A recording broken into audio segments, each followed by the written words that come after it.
Hola, muy buenas, bienvenidos a todos. En el vídeo de hoy vamos a continuar con el tema de los capacitores, donde vamos a ver las características físicas de un capacitor. Recordad que en el vídeo anterior habíamos visto cómo obtener la capacitancia a partir de las cargas que almacena el capacitor entre el voltaje que se aplica entre las placas del capacitor. Bueno, pues en este vídeo vamos a ver cómo obtener esta capacitancia a partir de las características físicas del capacitor. ¿Cuáles son estas características físicas? Bueno, pues son el área de las placas, la separación entre las placas y la constante dieléctrica. Vamos a comenzar por el área de las placas. Nos dice lo siguiente, que la capacitancia es directamente proporcional al tamaño físico de las placas como lo determina su área.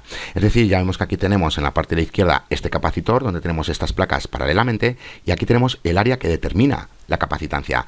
Ahora bien, si nosotros desplazamos una de estas dos placas hacia un lado, como lo vemos aquí en la parte de la derecha, ¿cuál es el área que determina la capacitancia? Este área de aquí, porque este área y este otro área no afectan para nada a la capacitancia. Y como la capacitancia nos dice que es directamente proporcional al tamaño físico de las placas, ya vemos que en la parte de la izquierda tenemos más capacitancia de lo que tenemos en la parte de la derecha, porque aquí tenemos más área de lo que tenemos en la parte de la derecha. Y esto nos puede dar una idea del funcionamiento de los capacitores variables. Si nosotros tenemos un mecanismo para mover alguna de estas dos placas, con eso vamos a cambiar el área de las placas, y como cambiamos el área de las placas, estamos variando la capacitancia. Bueno, pues recordar que la capacitancia es directamente proporcional al tamaño físico de las placas. Con respecto a la separación entre las placas, bueno, pues nos dice lo siguiente, que la capacitancia esta vez es inversamente proporcional a la distancia que haya entre las placas. Aquí en la parte de la izquierda ya vemos que estamos empleando este material dieléctrico y aquí tenemos esta separación entre las placas. Pero aquí en la parte de la derecha esa distancia ha aumentado. Como es inversamente proporcional la capacitancia a esa distancia, podemos sacar en claro que en la parte de la izquierda tenemos mayor capacitancia que lo que tenemos en la parte de la derecha, porque según va aumentando esta distancia, la capacitancia disminuye.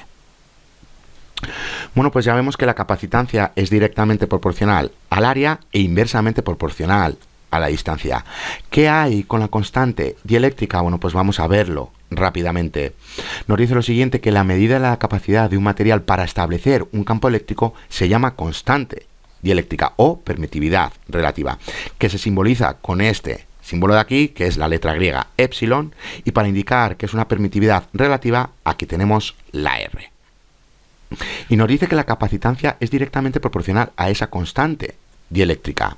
¿Por qué es directamente proporcional a la constante dieléctrica? Bueno, pues recordar lo siguiente, aquí tenemos esta fórmula de aquí, carga por unidad de voltaje, y eso significa que la capacitancia es inversamente proporcional al voltaje. Y nosotros cuando empleamos un material dieléctrico, lo que conseguimos es disminuir ese voltaje que hay entre las placas, y cuando disminuye el voltaje aumenta la capacitancia. Si no empleamos un material dieléctrico, la capacitancia va a ser menor.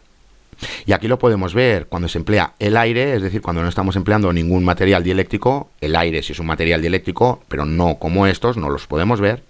Bueno, pues aquí tenemos mayor voltaje de que si empleamos cualquiera de estos materiales, y como aquí tenemos mayor voltaje, eso significa que aquí tenemos menos capacitancia.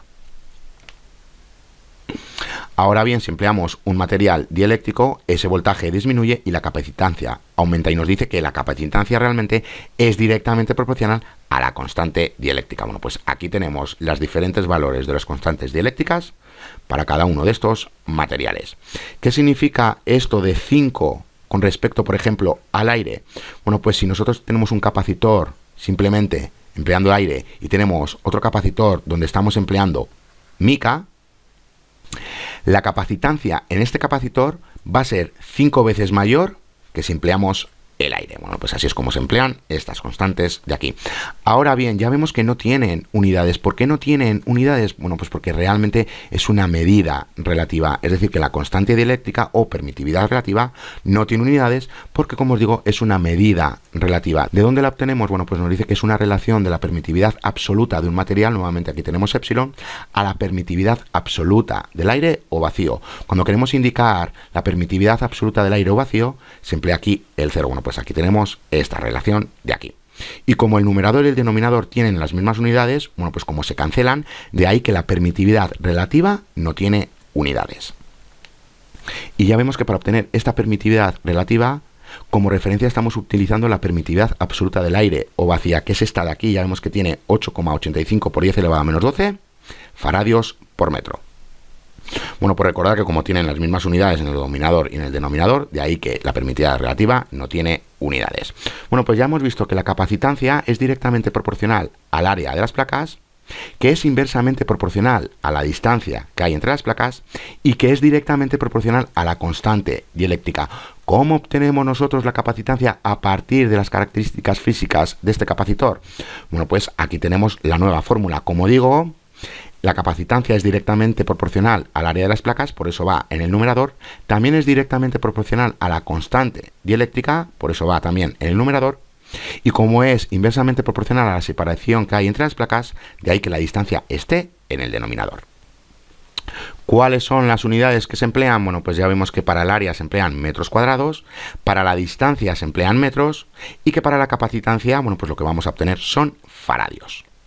Ahora, ¿por qué aquí se está empleando esta permitividad relativa multiplicada por la permitividad absoluta del aire? Bueno, por recordar esta relación de aquí tenemos la permitividad absoluta entre la permitividad absoluta del aire. Para obtener esta permitividad, bueno, pues ya sabemos que tenemos lo siguiente, la relativa por la permitividad absoluta del aire. Y con eso vamos a obtener la permitividad absoluta del material. Y eso nos lo está indicando aquí. Bueno, pues como ya tenemos esta nueva fórmula y ya sabemos de dónde viene, vamos a realizar un ejercicio para terminar el vídeo.